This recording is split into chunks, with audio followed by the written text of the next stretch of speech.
놓고 기도하고 계셔요? 여러분은 어떤 교회를 꿈꾸고 있습니까? 네, 우리 말씀을 통해서 우리가 꿈꾸는 교회 같이 한번 은혜를 나눴으면 좋겠습니다.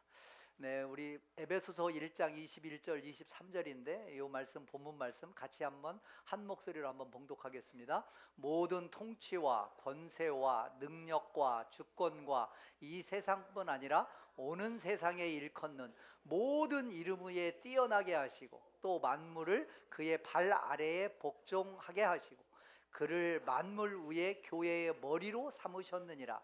교회는 그의 몸이니 만물 안에서 만물을 충만하게 하시는 이의 충만함이니라. 아멘. 네, 여러분 성경에 교회라는 말이 어디에 가장 먼저 나오는지 아셔요? 교회가 우리가 지금 교회에서 신앙생활 하잖아요. 이 교회가 성경에서 어디에 나올까? 가장 먼저 교회를 말씀하신 분이 누구실까? 누가 가장 먼저 교회라는 단어, 교회라는 개념, 교회라는 컨셉, 교회를 누가 제일 먼저 말씀하셨을까? 누굴까요? 네, 예수님. 할렐루야. 이미경 집사님 한 최소 10년 이상은 하신 것 같네요. 네, 네. 마태복음 16장 18절에 교회가 처음 등장합니다. 누가 하신 말씀이에요? 예수님이 하셨어요. 예수님이. 네, 제 갈릴리 사역이 공생의 기간 중에 갈릴리 사역이 거의 끝나갈 때쯤 가이사라 빌립보라는 지역의 제자들을 갖고 데리고 가서 특별한 워크숍을 했죠. 한 달여 동안. 그 기간 중에 제자들에게 너희들은 나를 누구로 아느냐라고 물었을 때 베드로가 주는 그리스도시요 살아계신 하나님의 아들입니다 라는 고백을 누가 했어요? 베드로가 그 고백을 하자마자 주님께서 바요나 시므나 내가 복이 있다.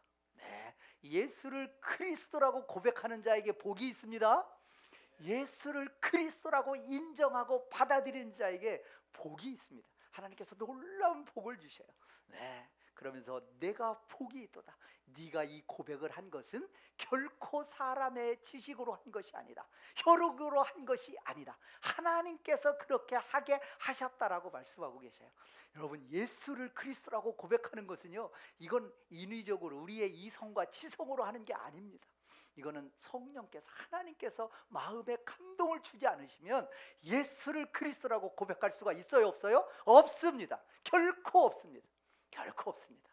예수를 그리스도라고, 예수를 나의 주라고 고백할 수 있는 건 오직 성령 하나님이 그의 마음을 주장해 주실 때만이 그 고백을 할 수 있습니다. 그 고백을 하는 베드로에게 너는 복이 있도다. 너는 복이 있도다. 그러면서 너의 이름을, 너의 별명을 뭐라고? 베드로다. 반석, 피터, 베드로다 라고 별명을 지어주셨습니다. 그러면서 내 고백 위에, 내 믿음의 고백 위에, 이 반석 위에 교회를 세우겠다. 누구 교회를? 내 교회를. 예수님께서 말씀하셨습니다. 내 교회를, 예수님의 교회를 피터, 반석 위에 교회를 세우겠다 말씀하셨습니다. 우리 교회는요, 예수님의 교회입니다. 예수님께서 처음 말씀하셨습니다. 교회의 개념과 교회라는 말을. 근데 그 교회는 누구 교회라고 말씀하셨다고요? 내 교회라고. 교회는요, 세상 사람들이 볼 때는 조롱하고 비난할 수 있습니다. 그러나요, 하나님은 핏값으로 산 교회입니다. 예수 그리스도의 핏값으로 산 교회입니다. 교회는요, 역사가 바뀌어도, 나라가 수천 년의 역사 가운데 존망과 수많은 역사 가운데 부침이 있었지만 교회는 한 번도 없어진 적이 없습니다. 교회는요, 왜냐하면 하나님께서 예수 그리스도를 통해서 핏값으로 산 교회이기 때문에 그렇습니다. 그래서 예수님께서 교회를 내 교회다라고 하셨습니다. 내 교회를 이 믿음의 반석 위에 세우겠다라고 말씀하셨습니다. 그러면서 베드로에게 엄청난 축복의 메시지를 막 주시잖아요. 음부의 권세가 결단코 너를 이기지 못하리라. 여러분, 예수를 그리스도라고 고백하는 자에게는요, 음부의 권세가, 악한 영의 권세가 결단코 이길 수 없습니다. 예수를 그리스도라고 무장이 되어 있으면, 우리가 예수를 그리스도라고 확신 있게 고백한다면 결코 음부의 권세가 이길 수 없다라고 얘기합니다. 네, 여러분, 믿음으로 확신 있게 예수를 그리스도라고 담대하게 어떤 상황에서도 누구를 만나도 담대하게 선포하시며 나아가시는 저와 여러분 되길 간절히 소원합니다. 네, 그럴 때 그리고 그러면서 베드로에게 마지막 축복을 하나 더 주십니다. 너에게 천국 열쇠를 주겠다. 이 땅에서 풀면 천국에서도 풀리고, 이 땅에서 매면 천국에서도 매이는 천국 열쇠를 주겠다. 여러분, 예수를 그리스도라고 고백하고 예수가 그리스도라고 내 인생에 정말 마음을 다하여 여러분이 고백하고 그렇게 생각하고 그렇게 살아간다면 우리에게는 천국 열쇠가 주어진 겁니다.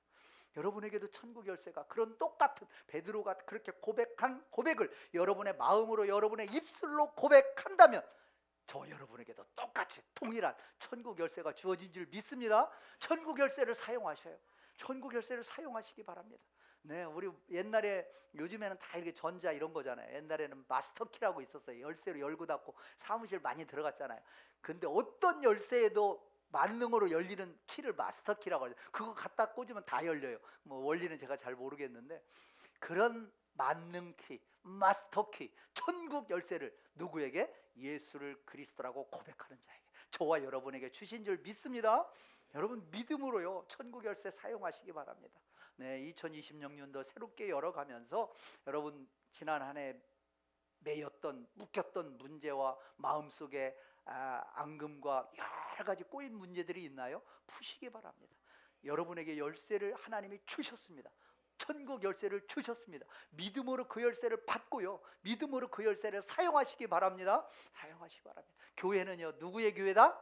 예수님의 교회다. 이 교회는 예수님의 교회입니다. 그게 마태복음 16장 18절에서 베드로가 예수를 그리스도라고 고백했을 때 예수님께서 주신 축복의 메시지에 그 내용이 들어 있습니다. 그리고 오늘 에베소서에 교회에 대한 중요한 컨셉이 들어 있습니다. 두 가지가 들어 있습니다. 두 번째 줄 후반부에 보니까 그를, 예수 그리스도를 만물 위에 뭐로 삼으셨다? 교회의 머리로 삼으셨다. 네, 예수 그리스도가 교회의 머리인 줄 믿습니다. 우리 교회의, 초대교회의 머리가, 이 땅에 존재하는 지역교회의 머리가 누구라고요? 예수 그리스도십니다. 예수 그리스도시에요. 머리와 몸이 분리가 되나요? 분리가 될 수 있나요? 네, 머리의 지배를 받는 게 우리 몸입니다. 네, 예수님은요 교회의 머리예요. 교회의 머리십니다. 그러면서 밑에 줄 보면 교회는 다시 뭐라고요? 그의 몸이다. 네, 우리 교회는요 예수 그리스도의 몸입니다.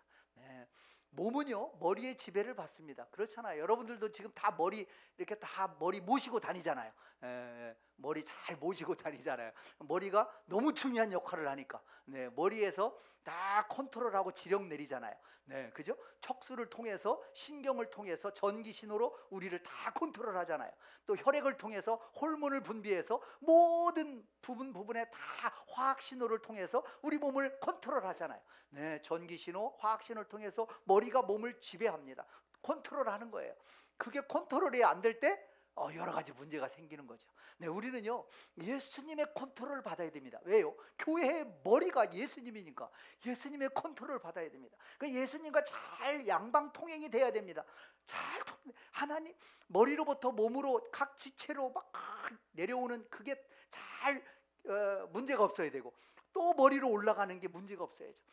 예수님과 우리 사이에, 교회와 예수님 사이에 쌍방통행이 잘 돼야 됩니다. 중요한 쌍방통행이 뭐예요? 말씀과 기도입니다. 말씀과 기도로 예수 그리스도와 교회가 끊임없이 양방통행을 통해서 건강한 교회가 돼야 됩니다. 에베소의 이 중요한 교회에 대한 중요한 두 가지의 컨셉이 에베소서에 나와 있습니다. 근데 이제 이 에베소서를 누가 썼냐면 사도 바울이 썼잖아요. 교회에 관련해서 마태복음 16장 18절에 최초로 교회가 등장하고, 교회라는 말을 예수님이 하셨고, 그리고 이제 신약 성경 가운데 사도행전의 초대교회를 통해서 교회가 성장하고 이렇게 확장되는 역사가 기록이 되어 있고, 사도 바울의 서신 중에 고린도 전서와 에베소서의 교회에 대한 내용이 많이 나와 있습니다. 그 중에서도 에베소서의 교회에 대한 정말 놀라운 진리들을 많이 담고 있습니다. 그런데 왜 에베소서에 이런 내용들이 기록이 돼 있을까라는 우리가 궁금증을 가지고 말씀 속으로 들어가 봐야 됩니다. 네, 들어가 봐야 됩니다. 네, 에베소 교회는 여러분들이 잘 알다시피 어디에 있어요? 에베소에 있습니다. 에베소에 있어요. 네, 에베소는 지금의 튀르키예의 서쪽 끝 에게해를 사이에 두고, 지금 그리스와 튀르키예가 있는데 튀르키예의 서쪽 끝에 있습니다. 에베소. 이때는 로마 시대 때잖아요. 로마 시대 때 가장 큰 로마 제국 내에 큰 4개의 도시가 있었습니다. 로마. 그 다음에 이집트의 알렉산드리아라는 그런 도시가 있었고, 그리고 중간에 안디옥이라는 도시와 에베소, 이 4개의 도시가 로마에서 가장 큰 4개의 도시였습니다.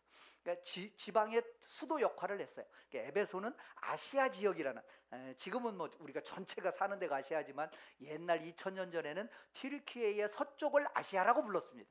네, 그 아시아의 수도가 어디라고요? 에베소였습니다. 그러니까 에베소의 그때 당시 기록에 의하면 30만이 넘게 에베소에 살았답니다. 그러니까 로마 제국의 한 지역의 가장 중요한 지역이 에베소입니다. 그러니까 사도 바울은 예수님을 만나고 나서 그의 삶은 오직 복음 전하는 거였습니다. 저와 여러분이 너무 잘 알잖아요. 1차 전도여행, 2차 전도여행, 3차 전도여행. 네, 10년 넘게 3차 전도 여행을 통해서 그가 다닌 거리를 환산하니까 16,000km라고 합니다. 자동차, 비행기 없는 시대에 16,000km를 오직 복음을 위해서 1차, 2차, 3차 전도여행. 그리고 중간중간에 사도 바울은 전부 감옥에 있었습니다. 가이사랴 감옥에 2년 잡혀 있었고, 또 로마로 가서는 로마 감옥에서 잡혀 있었고, 그러니까 사도 바울의 예수님 만난 다음에 사도 바울의 생애는 오직 복음 전하는 거. 그리고 나머지는 어디가 있었다고요? 감옥에 가 있었습니다. 3차례. 네. 그 에베소에 사도 바울은 무지하게 애정을 갖고 있었습니다. 왜요? 복음 전하려면 핵심을 찔러야 되잖아요. 근데 그 핵심이 어디예요? 첫째는 로마고 둘째는 에베소였습니다. 그래서 사도 바울은 1차, 2차, 3차 전도 여행을 하면서 가장 가고 싶었던 곳이 어디였다? 에베소였다. 그래서 1차 전도여행 안디옥에서 근거리를 한 바퀴 돌고 갔다 온 다음에 2차 전도여행 때는 에베소를 향해서 달려갔습니다. 그런데 성령이 막았습니다. 에베소로 못 가게 했어요. 그리고는 유럽, 마게도냐, 지금의 그리스로 가게 한 겁니다. 그리고 그리스를 한 바퀴 돌고 복귀하면서 그 마음속에 에베소에 대한 간절함이 있었기 때문에 에베소를 잠깐 들렸다가 예루살렘으로 옵니다. 그리고는 이제 3차 전도여행, 드디어 이번에는 절대 놓치지 않으리라 하고 에베소를 간 거예요. 그리고 3차 전도여행 때 약 4년에서 5년 정도가 걸리는데, 그 기간에 절반 이상 2.5년 내지 3년을 오직 어디에서? 에베소서에서 지냈습니다. 에베소서에서 복음을 전했습니다. 네. 사도 바울이 얼마나 많은 16,000km 얼마나 많은 도시를 다녔는지 몰라요. 그런데 가장 심혈을 많이 기울인 곳이 어디라고요? 에베소입니다. 에베소. 네, 가장 오랜 기간, 한 지역에서 가장 오랜 기간 말씀을 전하고 제자 훈련을 집중했던 곳이 에베소입니다. 그러니까 에베소에 대한 사도 바울의 그 애정은요 정말 남다릅니다. 그러하기에 그는 나중에 예루살렘에 가서 잡혀서 가이사랴 감옥에서 2년 있다가 로마까지 배 타고 갔다가 로마에서 또 잡혀서 감옥에 있으면서 에베소를 향해서 쓴 편지가 에베소서입니다. 그래서 에베소서에는요 에베소 교인을 향한, 아니 아시아 전 지역을 향한, 아니 사도 바울이 그동안 다녔던 모든 지역의 교회를 향한 사도 바울의 간절한 마음이 담겨 있는 책이 어느 책이다? 에베소서다. 그 에베소서에 굉장히 에베소는 나중에 또 사도 요한이 예수님께서 십자가상에서 돌아가시면서 내 어머니다, 마리아를 향해서 내 어머니다 라고 부탁을 하잖아요. 그래서 사도 요한이 마리아를 또 모시고 와서 마지막 기거한 장소가 에베소이기도 합니다. 그래서 에베소는 우리 기독교 관련해서 굉장한 아주 유서 깊은 그런 유적지라고 볼 수 있습니다. 지금은 이즈미르라는 도시의 바로 옆에 있는 구도시죠. 지금은 저런 흔적만이 남아 있습니다. 사도 바울이 회당에서 3개월간 말씀 기간을 정확하게 적어놓은 곳이 에베소예요. 사도 바울이 사역하면서 회당에서 3개월 동안 전했다고 그랬습니다. 그리고 나중에는 아예 소수청회를 뽑아서 두란노 서원이라는 곳에 가서 몇 년 동안? 무려 2년 동안 그들을 끊임없이 가르쳤다라고 합니다. 정확하게 두란노 서원이 어딘지는 모릅니다.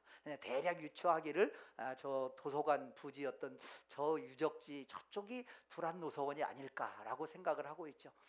어찌됐든 에베소는요, 아까 말씀드렸다시피 30만이 넘는 굉장히 큰 도시였습니다.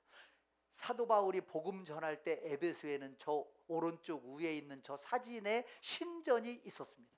아데미 신전이라는 저 신전이 있었습니다. 우리가 사도행전을 그때 말씀을 나누면서 아데미 신전에서의 소란이 있었으면서 뭐 은장색들이 막 데모를 일으키고 했던 사건이 있었잖아요. 사도행전에 보면 저게 저 신전과 관련된 겁니다. 아데미 신전입니다. 아데미는 타산을, 풍요를 상징하는 여신입니다.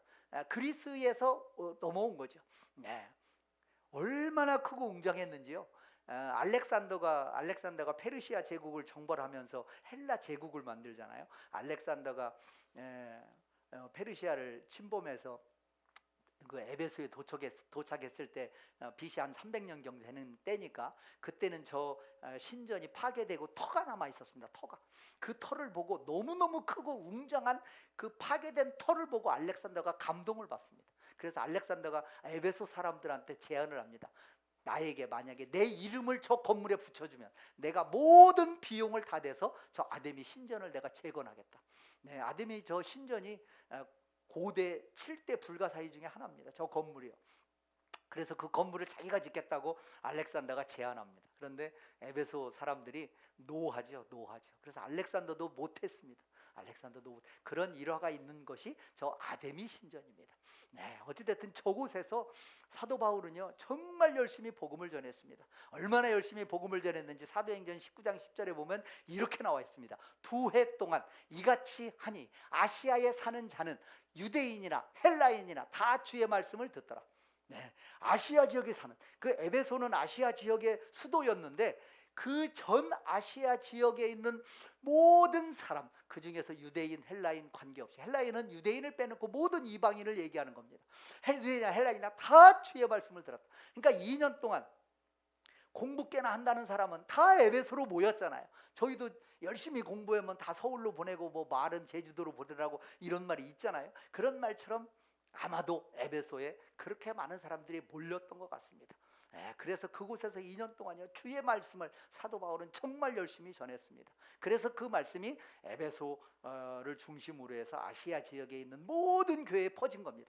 그래서 요한계시록에 나오는 소아시아의 7교회들은 이 에베소 교회, 사도 바울을 통해서 복음을 전해진 제자들이 세운 그런 교회다라고 볼 수가 있습니다. 그렇게 2년 반 동안 에베소에서 열심히 복음을 전하고 그리고 다시 그리스 지역으로 사도 바울이 넘어가죠. 그리고 2차 복음 전도 여행 때 다녔던 지역을 다시 훑고 마지막으로 예루살렘으로 복귀하면서 에베소 바로 밑에 있는 밀레도를 지나갑니다. 그러면서 에베소의 장로들을 다 불러서 마지막 고별 설교하죠. 그게 사도행전 20장에 나오는 내용입니다. 이 사도행전 20장에 나오는 에베소의 장로들을 향한 이 사도 바울의 고별 설교는요 사실 눈물 없이는 들을 수 없는 설교입니다.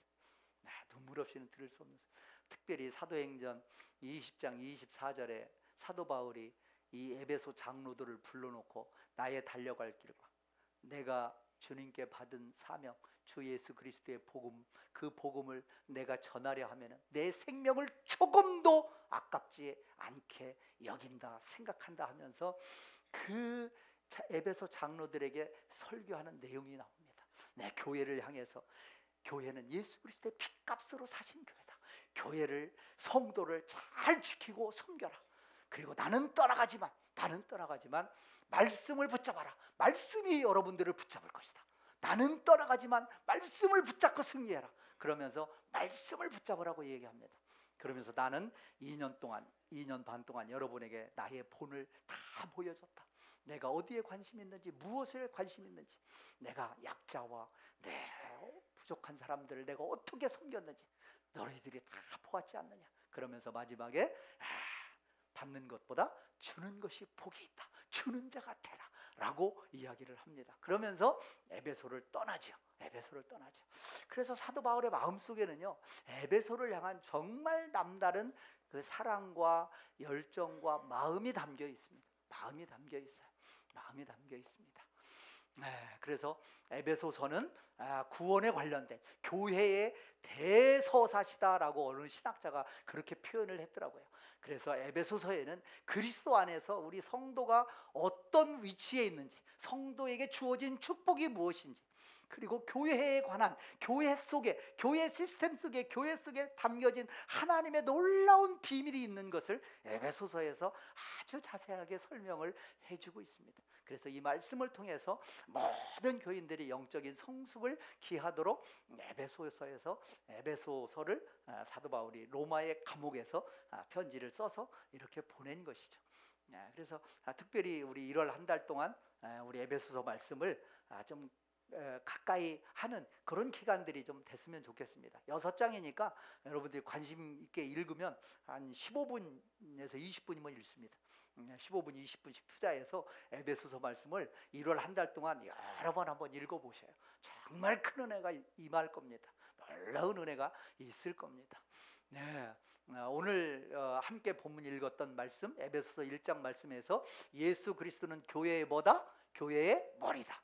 그러면서 예수 그리스도를 이렇게 소개합니다. 모든 통치자보다 뛰어난, 모든 권세보다 뛰어난 분, 모든 능력과 주권자보다 다 뛰어난 분이 예수님이시다. 예수님은 이 세상에서 가장 뛰어난 분뿐만 아니라 오는 세상, 즉 시간적으로 영원한 세상 공간과 시간 속에서 가장 뛰어나신 분이 누구다? 예수 그리스도다라고 소개하고 있습니다. 모든 이름 위에 뛰어난 분이다. 그리고 모든 만물을 그의 발 아래에 복종하게 하셨다. 그러면서 만물을 충만하게 하시는 이가 예수 그리스도다라고 소개하고 있습니다. 여러분, 예수 그리스도는요, 만물을 충만하게 할 뿐만 아니라 만물을 충만하게 하시는 이인 예수는 교회를 충만하게 하시는 분이신 줄 믿으시기 바랍니다. 예수로 충만하시기 바랍니다. 그래서 저와 여러분, 또 우리 초대교회예요. 저와 여러분의 생각 속에, 삶 속에 예수로 충만하시기 바랍니다. 예수로 충만하시기. 얼만큼 예수로 충만해야 될까요? 한 8, 90%? 대략? 아닙니다. 99.9999 아니 100% 예수로 충만하시기 바랍니다. 그래서요, 우리 초대교회 있는 곳에서는 오직 예수로 충만, 오직 예수로 충만하시기 바랍니다. 그 찬양 중에 그런 찬양이 있던데, 제가 내용은 음률은 잘 모르겠는데 예수로만 충만 뭐 이런 가사가 있는데, 예수로 충만하시기 바랍니다. 예수로 가득 채우시기 바랍니다.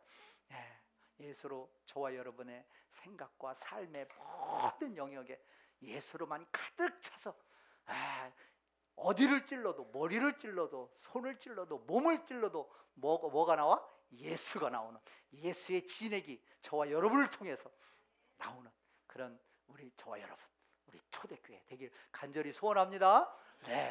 우리가 꿈꾸는 교회, 우리 초대교회가 꿈꾸는 교회, 꿈꾸는 교회는 함께 세워가는 교회입니다. 에베소서 2장 20절에 이렇게 되어 있습니다. 우리 한 목소리로 같이 한번 읽어볼까요? 너희도 성령 안에서 하나님이 거하실 처소가 되기 위하여 그리스도 예수 안에서 함께 지어져 가느니라. 이 교회는요, 함께 예수 안에서 함께 지어져 간다고 되어 있습니다.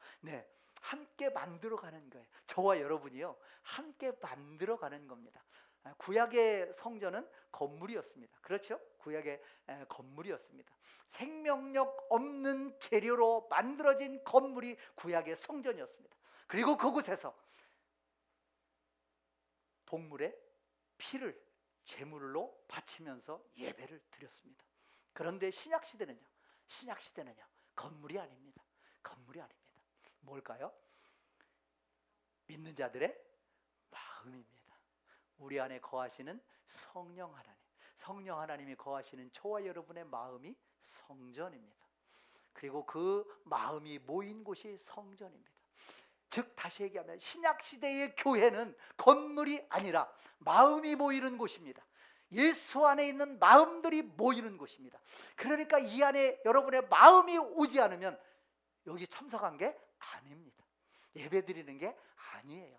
구약시대 때는 제물의 피를 생명을 죽여서 그 피를 죄의 값으로 대신 드리면서 제사를 드렸지만 신약시대는 우리의 마음을 드리는 겁니다. 성령이 거하시는 저와 여러분의 마음을 주님께 드리는 겁니다. 그래서 믿는 자들의 마음이 모여진 곳이 교회입니다. 그래서 이 교회 안에는 저와 여러분의 마음을 모아서 하나님께 영광 드리는 겁니다. 여러분의 마음을 하나님께 드려야 됩니다. 여러분 뭘 드리겠습니까? 우리가 뭘 드린들 하나님이 뭐가 부족해서 우리에게 뭘 받기를 원하시나요? 아닙니다. 정말로 사랑하는 사람은 여러분들 사랑하는 사람으로부터 뭘 받기 원하셔요? 다이아몬드도 물론 필요할 수도 있겠죠. 다이아몬드 반지도 필요할 수 있습니다. 그러나 마음입니다. 정말 사랑하는 자가 나를 향한 마음입니다. 마음이에요. 마음을 원하는 거잖아요. 사랑하니까. 하나님은요, 저와 여러분의 무엇을 원하신다고요? 마음을 원하시는 거예요. 저와 여러분 마음을 모아서 하나님께 드리길 원합니다. 마음을 모아야 돼요. 마음. 네. 이 사도행전 말씀과 더불어서 창세기의 말씀을 같이 곁들여서 이 지금 교회에 관련해서 말씀을 나누겠습니다. 왜냐하면 하나님께서 창세 이래 지은 유일한 조직, 죄짓기 전에 있었던 유일한 조직이 가정이에요. 네, 물론 그 가정이 인간의 죄로 말미암아 타락하지만 타락하기 전에 있었던 유일한 죄짓기 전에 하나님이 가장 먼저 만드신 조직, 가정입니다. 가정이 교회의 첫 모형이거든요. 그래서 타락 이전에 창세기에 나오는 가정의 모습을 같이 대입해서 우리 에베소서 말씀과 같이 보는 겁니다. 창세기 2장 18절에 보면 사람이 혼자 사는 것이 좋지 아니하니 내가 그를 위하여 돕는 배필을 지으리라. 네, 우리가 서로 결혼을 해서 배우자가 있잖아요. 근데 배우자를 돕는 배필로 만들었는데 누구를 위하여? 그를 위하여. 그러니까 내가 존재하는 하나님께서 배우자를 창조하셔서 배우자를 붙여줬는데 나를 창조하신 이유는 그를 위함입니다. 그러니까 여기 계신 우리 신랑들이 존재하는 이유는 누구를 위한 존재라고요? 부인을 위한 존재. 부인은 여기 계신 남편들이 있잖아요. 누구를 위한 존재? 남편을 위한 존재입니다. 그를 위하여 돕는 배필로 지은 겁니다. 네. 저와 여러분을 창조한 원리가 돕도록 누구를 위해서? 배우자를 위해서, 상대편을 위해서, 내가 아닌 누군가를 위해서 돕는 역할을 하라고 창조한 겁니다. 그러니까 이 창조의 원리와 질서를 따를 때 우리에게 진정한 참 기쁨과 평안이 있는 겁니다. 그러니까 나를 위해서 이기적인 삶을 살아가면요, 자기 자신이 어떤 쾌락과 즐거움이 있을 수는 있죠. 그러나요, 이타적인 삶을 사는 사람이 정말 진정으로 행복을 느끼게 돼 있습니다. 왜요? 하나님이 그렇게 설계를 하셨다니까요. 저와 여러분의 DNA를요 설계를 그렇게 하셨어요. 그래서요, 누군가를 잘 섬겨보셔요. 누군가를 정말 사랑해 보셔요. 그러면요, 하나님이요 놀랍게 모든 문제가 다 풀리게 만들어줍니다. 그게 창조의 질서예요. 그를 위하여. 네, 저와 여러분은요 배우자를 위하여, 또 옆에 있는 누군가를 위하여, 그리고 돕는 배필이에요. 도움을 받는 배필이 아니라 돕는 배필입니다. 그러니까 서로가 있으면서 교회 가정은요, 내가 상대편을 위하여 무엇을 해줄 것인가만 생각하면 됩니다. 나를 왜 돕지 않나? 나를 왜 무시하나? 나를 왜 저렇게 바라보나? 이런 거 신경 쓰지 마세요. 내가 그를 향해서 무엇을 줄 수 있나만 생각하시면 되는 겁니다. 그게 창조의 질서예요. 그럴 때 모든 것들이 화목하고 화평하고 다 풀려지는 역사가 믿음 안에서 있을 줄 믿습니다. 네, 원리가 그렇습니다. 원리가. 네, 원리가. 그래서 우리는요, 누군가를 위한 삶을 살아가도록 하나님이 지은 존재입니다. 그런 존재로 살아갈 때 진정한 기쁨과 행복을 우리는 느낄 수 있는 겁니다. 그리고 그게 하나님이 우리를 창조한 그 질서를 따르는 길이고요. 네, 교회는요, 함께 세워가는 겁니다. 가정도 함께 세워가는 거고요. 가정도 함께 세워가는 겁니다. 내가 할 일을 하면 되는 겁니다. 내가 마음을 주면 되는 거예요. 네, 우리 꿈꾸는 교회는요, 함께 세워가는 교회입니다. 함께 세워가는 교회. 네, 우리의 마음을 가지고 이곳에 동참하고 함께 세워져 가는 교회. 네, 우리가 꿈꾸는 교회는요, 하나 되기 위해 애쓰는 교회입니다. 하나 되기. 4장 에베소서 4장 3절 4절 말씀입니다. 한 목소리를 읽습니다. 평안에 매는 줄로 성령이 하나 되게 하신 것을 힘써 지키라.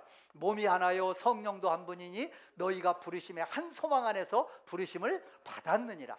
네, 성령이 하나 되게 하신 것을 어떻게 지켜라? 힘써 지켜라. 네, 그냥 지키는 게 아니라 힘써 지키라. 여러분, 하나 되기가 쉬워요, 어려워요? 어렵습니다. 하나님이 그걸 다 아셔요. 어렵기 때문에 하나 되는 것을 힘써 지키라고 얘기하는 겁니다. 힘써야 되는 거예요. 하나 되기 위해서 힘써야 되는 거예요. 힘써 지키라고 얘기하고 있습니다. 그런데 하나 되기 위해서 힘써 지키라는데 그 뭘로 이렇게 매라고 그럽니다. 뭘로 매라고 그랬어요? 평안에 매는 줄로. 평안에 매는 줄. 평화에 매는 줄로. 평화에 매는 줄로. 근데 이 평화에 매는 줄이 뭐냐면 평안에 매는 이 줄의 소재가 뭐냐면 이 줄을 뭘로 만드냐면 사랑으로 만듭니다. 사랑으로 만듭니다. 그게 골로새서 3장 14절에 나와 있습니다. 이 모든 것에 사랑을 더하라. 이 사랑이 바로 매는 띠니라 라고 얘기하고 있습니다. 네, 사랑이 우리를 묶어주는 띠입니다. 사랑의 띠입니다. 그걸 우리 에베소서에서는 평안에 매는 줄로 하나 되라 라고 했는데, 네, 이 평화의 줄의 소재는 뭐라고요? 사랑입니다. 사랑. 네, 사랑입니다. 그러니까 사랑 말고는 우리가 하나 될 수 있는 방법이 있다 없다? 없습니다. 결단코 없습니다. 예수님도요, 하나님도 우리를 너무 사랑하셔서 예수 그리스도를 성육신하시고 이 땅에 오셔서 죽기까지 피 흘리심으로, 피 흘리심으로 우리가 하나님과 화목하게 돼서 하나가 된 겁니다. 예수 그리스도의 희생으로, 핏값으로, 사랑으로, 헌신으로 하나님과 우리가 화목하게 되었으니 우리 서로도 사랑으로 하나 되라는 겁니다. 사랑이 아니고서는 결코 하나 될 수 없습니다. 이 땅에 그 어떤 것도 사랑 없이는 절대 하나 될 수 없습니다. 마음을 절대 얻을 수 없습니다. 오직 사랑으로. 네, 근데 이 사랑이요, 쉬운 게 아닙니다. 사실은. 네, 창세기 2장 23절에 아담이 하와를 하나님이 만드셨을 때 이는 내 뼈 중에 뼈요 살 중에 살이다라는 놀라운 고백을 합니다. 하나됨의 놀라운 고백이에요. 그런데 이 고백을 했는데 나중에 죄짓고나니 서로 싸우고 지지고 볶고 하는 거예요. 네, 그래서 하나 된 이 죄짓고 난 이후에, 죄가 이 땅에 들어온 이후에 하나 되는 것은 너무 어렵습니다.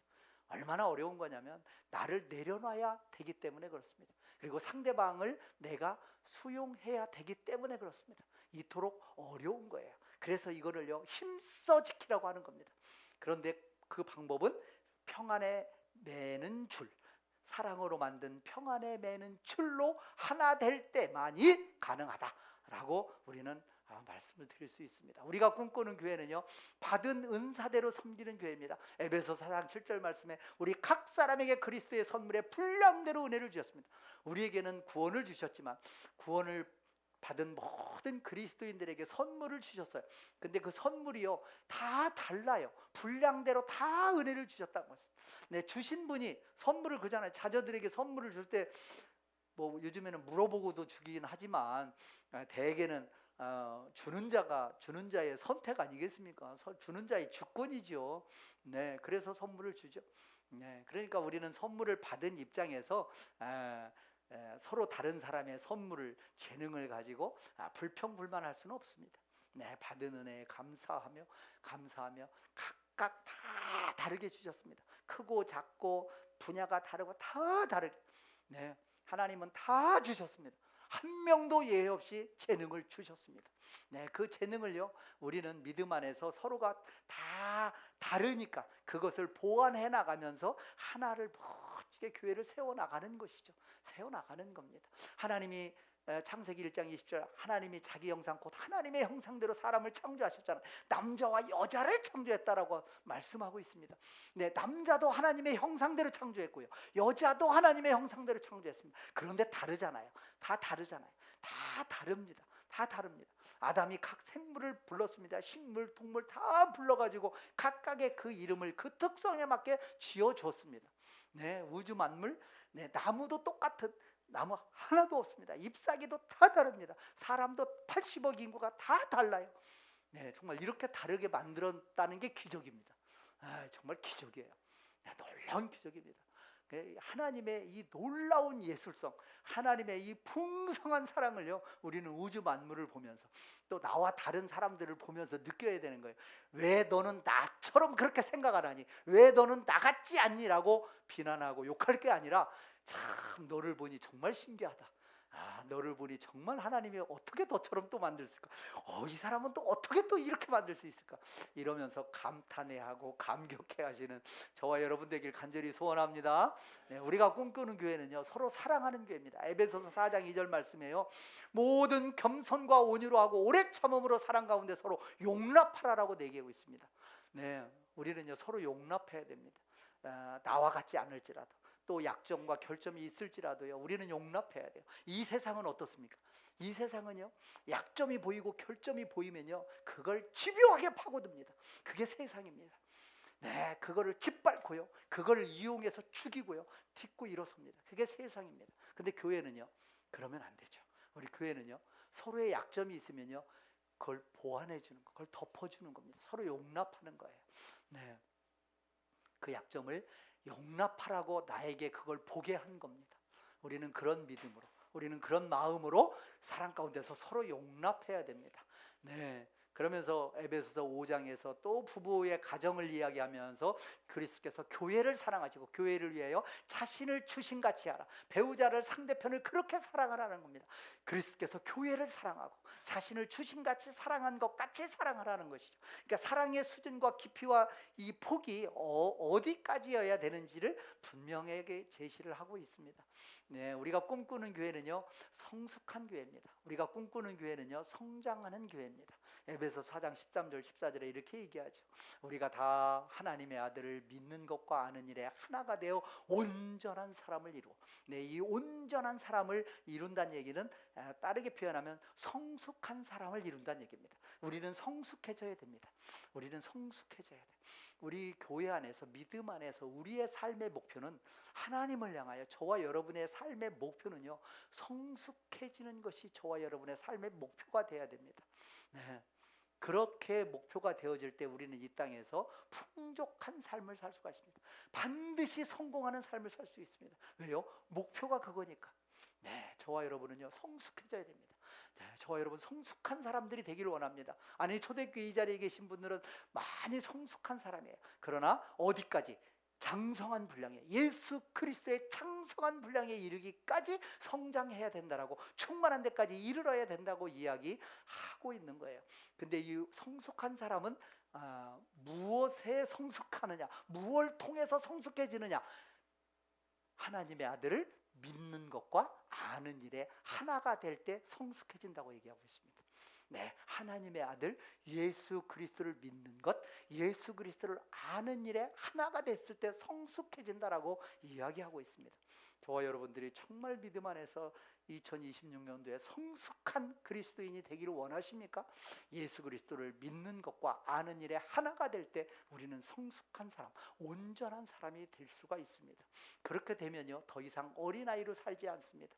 그렇게 되면요, 더 이상 속임수에 넘어가지 않습니다. 유혹에 넘어가지 않습니다. 온갖 교훈의 풍조에 이리 밀리고 저리 밀려서 그렇게 살아가지 않을 수 있다는 겁니다. 성숙한 자만이 그렇게 휩쓸려 다니지 아니하고 성숙한 사람으로 살아갈 수 있다는 겁니다. 성장하는 교회는 성숙한 교인이 기초가 되지 않으면 결코 성장하는 교회가 될 수 없습니다. 아니, 성장하는 교회가 된들 의미가 없습니다. 의미가 없습니다. 그래서 성장에는 성숙이 반드시 뒤따라야 합니다. 내가 하나님 앞에 성숙해지지 않으면 교회가 성장이 있을 수가 없다, 그렇게 보시면 되겠습니다. 그래서 우리 성장하는 교회, 에베소 4장 15절 16절에 보면 오직 사랑 안에서 참된 것을 하여 범사에 그에게까지 자라지라. 우리의 성숙의 정도가 예수 그리스도까지 자라라. 그러면 우리가 성숙해지면, 각자가 성숙해지면 그게 다 각 마디를 통해서 서로 도움을 주고받고 서로 연결되고 서로 결합되어서 그 몸이 자라게 되어서 사랑 안에서 멋지게 성장해 간다라고 이야기하고 있습니다. 그래서 성숙이 전제되지 않는 성장은 의미가 없다. 그래서 2026년도에는 저와 여러분이 믿음 안에서 예수 그리스도를 믿는 것과 아는 일에 하나가 되어서 우리가 성숙해가고 그 성숙을 배경으로 우리 교회가 또 영적으로 성장해가는 그런 교회가 되기를 간절히 소원합니다. 어떻게 할 것인가? 묵상 포인트 2가지 말씀드리고 마무리하도록 하겠습니다. 교회를 바로 세우자. 에베소서 4장 11절 12절 우리 한 목소리로 한번 읽어볼까요? 그가 어떤 사람은 사도로, 어떤 사람은 선지자로, 어떤 사람은 복음 전하는 자로, 어떤 사람은 목사와 교사로 삼으셨으니 이는 성도를 온전하게 하고 봉사의 일을 하게 하며 그리스도의 몸을 세우려 하심이라. 그리스도의 몸, 머리가 그리스도라고 그랬으니까 그리스도의 몸 뭐예요? 이게 교회. 교회를 바로 세우려고 하면은 성도들이 온전해야 됩니다. 봉사의 일을 해야 돼요. 그런데 그 앞에 보면 어떤 사람은 사도로, 선지자로, 복음 전하로, 목사와 교사로 각각 각양 받은 은사와 재능대로 각각 다 다르게 봉사를 한다는 겁니다. 그래서 궁극적으로 지향되는 목적이 뭐냐? 성도를 온전하게 하는 겁니다. 그러니까 저와 여러분들이 봉사하고 교회 안에서 활동하는 수많은 것들은요, 다 하나님 앞에 각각 성숙해져 가도록 돕기 위해서 그 일을 하는 겁니다. 그렇지 않으면 아무 의미가 없는 겁니다. 성도를 온전하게 그렇게 해서 봉사일을 하는 겁니다. 그렇게 해서 장차 무엇을 위해서? 그리스도의 몸인 교회를 세워나가는 것. 교회를 바로 세워나가자. 2026년도에는 우리 초대교회가 하나님께서 보실 때 저와 여러분의 성숙을 통해서 아름다운 성장이 이루어지는 그런 한 해가 됐으면 좋겠습니다. 마지막 묵상 포인트 2번째입니다. 우리 이제는 옛사람을 벗어버리고 무엇을 입자? 새 사람을 입자. 옛사람은 다 벗어버리기 바랍니다.